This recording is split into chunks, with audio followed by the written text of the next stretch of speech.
Welcome back. All right, so as I mentioned in the review video earlier, um, there's a firing to talk about coming out of tonight's action. The St. Louis Blues have fired Craig Berube after the 6-4 loss at home against Detroit. Now, it's an interesting firing because it's not as shocking as it would have been if this was the first firing. But after Jay Woodcroft got fired by the Oilers and the Oilers turned their season around, there may be other GMs that look and say it might be time to pull the trigger, right? Minnesota did that. They bring in John Hines. The record's been better under John Hines. Bit of more of mixed results the more recent games, but they had a shutout in their game against Seattle and all that. So Minnesota seems to be at least on somewhat of an upward trajectory. So Craig Berube being fired, the one thing with this is that Minnesota was supposed to be a playoff team this year. Edmonton's supposed to be a cup contender. There were a lot of people who looked at St. Louis in the analytic community mainly that I saw that didn't like St. Louis and felt that in terms of looking at their future, they had a pretty dark future. And so clearly, St. Louis management wants to turn this season around. Drew Bannister gets to come in and have the job of replacing Craig Berube. Behind the bench, he'll be behind the bench on Thursday. He's traveling tomorrow to meet with the team, and then on Thursday he'll be behind the bench for a home game against the Senators.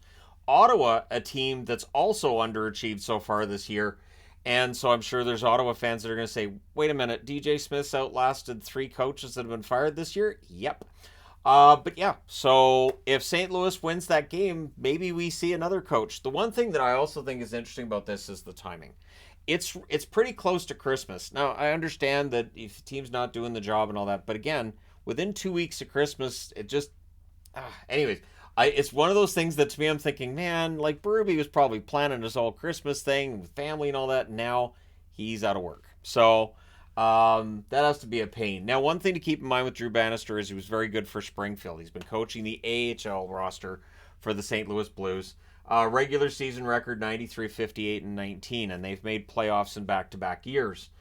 He does have the interim tag. Now, when a coach comes in and they have the interim tag, if the team turns it around, that interim tag can be taken away, and they can become just a full-time coach.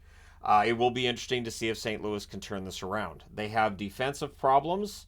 They have issues with playing a full 60 minutes. I say it a lot, and it is a cliche, but there's a reason it's a cliche because it's something notable that when you watch hockey as much as I do, you notice certain teams are really good at shutting things down, and then there's the Blues, where I did the video just a couple weeks ago on how unpredictable they are.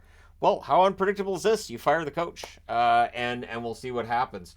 Now, with Berube behind the bench, the record for St. Louis, 206 wins, 131 regulation losses, and 44 losses in overtime or shootouts. I think Berube will get another job in the NHL. I'd be very surprised if he didn't.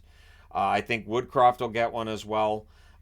It does mean for teams that are considering a change, there are few coaches that are ready to jump back in. Dean Evison, after Minnesota fired him, said, "Why do I need a rest or time off? I'm ready to get right back behind the bench."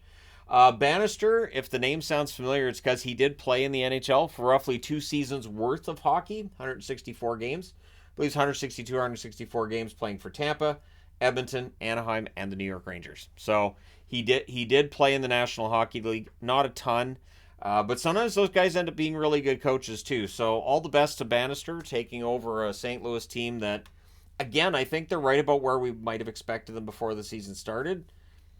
But for management, that's not good enough. They can see that a playoff spot is there for a team in the West to grab and take as theirs, and so I guess they figure why not St. Louis?